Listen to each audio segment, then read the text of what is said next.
Hey there guys, welcome back to another video. Today I'll be showing you how to make two images the same size on Canva. So it's a pretty easy process. I'll just show you guys. So the first thing you need to do is open up your Canva website.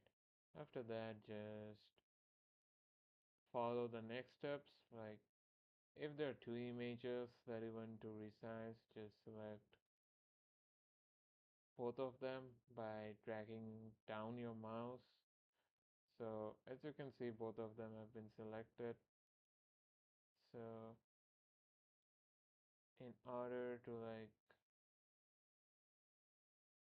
resize it, you need to just select this image here and you will see the arrow option.